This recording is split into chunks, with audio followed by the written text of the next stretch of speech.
ആയിരിക്കും. എന്നിട്ടാണോ മോളെ എങ്ങനെ തോന്നിയ പോലെ കയറൂരി വിട്ടിരിക്കുന്നത്? ഞങ്ങൾ എങ്ങനെ കയറൂരി വിട്ടെന്നാ നീ പറയുന്നത്? ഓ, അപ്പൊ നിങ്ങളുടെ വായി നാവുണ്ടായിരുന്നല്ലേ? മോളെ ഞാൻ താമസിക്കുന്ന സ്ഥലത്തേക്ക് വിട്ടത് ഭാര്യയും ഭർത്താവും കൂടെ അറിഞ്ഞോണ്ടാണോന്നാ ഞാൻ ചോദിക്കുന്നത്. അങ്ങനെ അറിഞ്ഞോണ്ടാണെങ്കിൽ ഒരു കാര്യമേ എനിക്ക് പറയാനുള്ളൂ, ഇവളെ ഇപ്പൊ സ്വീകരിക്കാൻ എനിക്ക് ആവില്ല. പിന്നെന്തിനാ ഞാൻ ഒറ്റയ്ക്ക് താമസിക്കുന്ന ലോഡ്ജിലേക്ക് ഇവളെ പറഞ്ഞു വിട്ടത്? നീ അങ്ങ് തളച്ച് കയറല്ലേ കേട്ടോ. ഇവള് നീ താമസിക്കുന്ന സ്ഥലത്ത് വന്നതും നിന്നതും ഒന്നും എനിക്കറിയേണ്ട കാര്യമല്ല. അല്ലെങ്കിൽ തന്നെ അവള് വന്നതിന് എന്താടാ തെറ്റ്? ഇവളെ നിയമപ്രകാരം നീ വിവാഹം കഴിച്ചിട്ടില്ലെങ്കിലും മനസ്സുകൊണ്ട് നീ ഇവളെ ഏതോ അമ്പലത്തിൽ കൊണ്ടുപോയി താലി കെട്ടിയതല്ലേ? ആ ഒരു താലി ചാർത്ത സത്യസന്ധമാണെന്ന് നീ വിശ്വസിക്കുന്നുണ്ടെങ്കിൽ ഇവൾക്ക് നിന്റെ കാര്യങ്ങളിൽ ഇടപെടാം, നിന്നെ നിയന്ത്രിക്കാം. അതിന് നിന്റെ വീട്ടുകാരോ ഇവളുടെ വീട്ടുകാരോ ഇടപെടേണ്ട യാതൊരു കാര്യവുമില്ല. കാരണം ഇതുണ്ടാക്കി വെച്ചത് നിങ്ങൾ രണ്ടുപേരും കൂടിയാ. നിങ്ങൾ രണ്ടുപേരും കൂടി മാത്രം. അതിന്റെ പേരിലല്ലേ ഞാൻ ഹോസ്പിറ്റലിൽ കിടക്കേണ്ടി വന്നത്? എന്റെ നെഞ്ചു വരെ ആ ഒറ്റ കാരണം കൊണ്ടല്ലേ കീറി മുറിച്ചത്. നിന്നെ വിവാഹം ചെയ്ത് ഒരു കുടുംബമായിട്ട് നമ്മൾ കഴിയണമെന്ന് നീ ആഗ്രഹിക്കുന്നുണ്ടെങ്കിൽ എനിക്ക് കുറച്ച് സമയമെങ്കിലും നീ തരണം.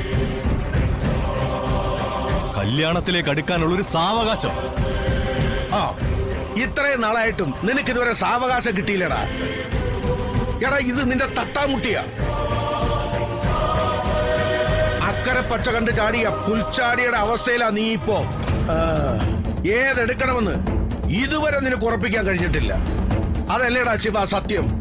വെറുതെ പോക്കൃത്തനം പറഞ്ഞുണ്ടാക്കരുത്. പോക്കൃത്തനോ? എടാ, നീ ഇപ്പൊ കാണിക്കുന്നത് സൽപ്പേരുണ്ടാക്കുന്ന കാര്യങ്ങൾ തന്നെയാണല്ലോ. എടാ, നിനക്ക് ഇപ്പൊ ഇവളെ വേണ്ട. നിന്റെ മുന്നിൽ നീ ഇപ്പോ കാണുന്നൊരു പുതിയൊരു ജീവിതമുണ്ട്. കളക്ടർ ശാലിനിയുമൊത്തുള്ള ഒരു ജീവിതം. പണവും അന്തസ്സും, പിന്നെ ഫ്രീ ആയിട്ട് കൂട്ടത്തിൽ 2 പിള്ളേരെയും കിട്ടുന്ന ഭർത്താവ് എന്ന പദവിയും. അത് കണ്ടിട്ടാ നീ എന്റെ മോളെ തള്ളി പറയുന്നെന്ന് എനിക്കറിയാം. മോളെ, ആന്റണിയും ഡേവിസും ഇപ്പൊ വരും. അവര് വരുമ്പോ ഇന്നലെ ഇവിടെ നടന്നൊന്നും പറയാൻ നിൽക്കണ്ട. പറഞ്ഞ ആന്റണിയുടെ സ്വഭാവം അറിയാലോ. വെറുതെ ഒരു വഴക്കും ബഹളവും ഇനി ഉണ്ടാക്കരുത്.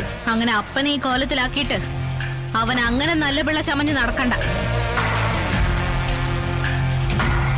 ഇതുപോലെ കിടക്കുന്നതിന്റെ വേദന എന്താന്ന് അവനും ഒന്ന് അറിയട്ടെ. അവൻ അറിയില്ല. ഇതൊന്നും ശിവനെ ബാധിക്കേയില്ല. അതിനുള്ള ബുദ്ധിയും തന്ത്രവും ഒക്കെ അവനുണ്ട്. അതില്ലാത്തതേ നിന്റെ ആങ്ങളയ്ക്ക ആന്റണിക്ക്. അവൻ ഇതിന്റെ പേരിൽ ചെന്ന് വഴക്കുണ്ടാക്കിയ അതിന് അടുത്ത ഘട്ടലിൽ ഇതേപോലെ അവനെ ഇരുത്തേണ്ടി വരും. അതുകൊണ്ടാ പറഞ്ഞത് ഇതൊന്നും ഇപ്പൊ ആന്റണി അറിയിക്കണ്ടെന്ന്. ശിവന് ശക്തി കൊണ്ട് ജയിക്കാൻ ഇവർക്ക് ആർക്കും സാധിക്കില്ല മോളെ. ബുദ്ധി ഉപയോഗിക്കാൻ ഇവിടെ ഉള്ളവർക്കൊട്ട് അറിയാനും പാടില്ല.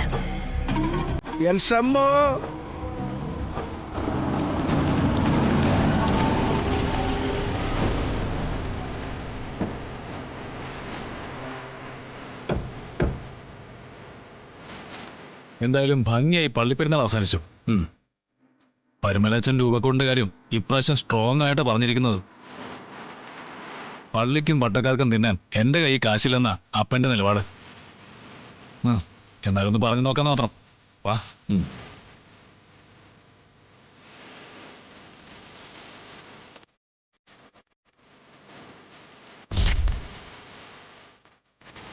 അയ്യോ അപ്പാ,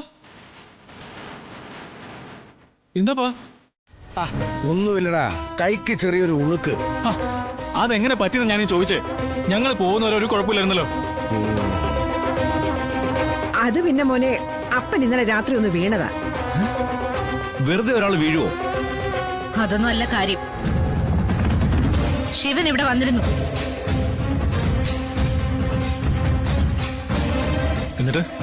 എന്നിട്ട് എന്താ ഉണ്ടായേ? അവൻ വന്നിട്ട് ഇവിടെ എന്താ ഉണ്ടായെന്ന്? ശിവൻ മനഃപൂർവ്വം തള്ളിയിട്ടതാ. അവന്റെ മനസ്സ് മുഴുവൻ വൈരാഗ്യമാ. നമ്മുടെ കുടുംബക്കാരുടെ മുഴുവനും അവന് ദേഷ്യവും പകയോ. അതവൻ പുറത്തെടുത്തത് അപ്പന്റെ നേരെയെന്ന് മാത്രം. ഡെയ്സി, നീ ചുമ്മാ ഇല്ലാത്തൊക്കെ പറഞ്ഞ അവനെ വെറുതെ വെകിളി അമ്മച്ചി പിടിപ്പിക്കാതെ. ഇതിൽ ഇടപെടണ്ട. ദേവിസേ, അവനപ്പോ തുനിഞ്ഞിറങ്ങിയിരിക്ക. എന്ത് വേണമെന്നുള്ളത് ഉടനെ തീരുമാനിക്കണം. അവൻ ഇപ്പൊ ഈ കാണിച്ച തന്തയില്ലായ്മയ്ക്ക് ശക്തമായ മറുപടി കൊടുത്തില്ലെങ്കിൽ അവൻ വീണ്ടും കാണിക്കും. നമ്മുടെ നെഞ്ചത്ത് കയറി തന്നെ കളിക്കും. നീ ഇവിടെ തന്നെ ഉണ്ടാവണം. അപ്പനെന്തെങ്കിലും ബുദ്ധിമുട്ടുണ്ടായ ഉടനെ ഹോസ്പിറ്റലിൽ കൊണ്ടുപോകണം.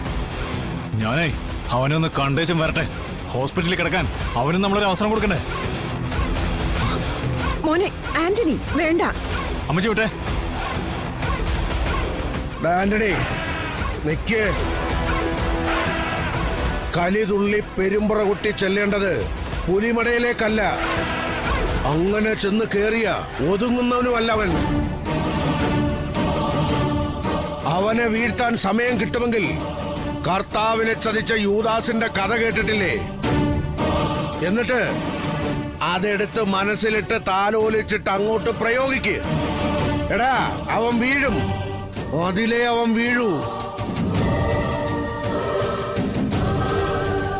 കർത്താവ് 3-ാം നാൾ ഉയർത്തെഴുന്നേറ്റെങ്കിൽ ശിവൻ എഴുന്നേൽക്കരുത്. ആ രീതിയിൽ വേണം കളിക്കാൻ.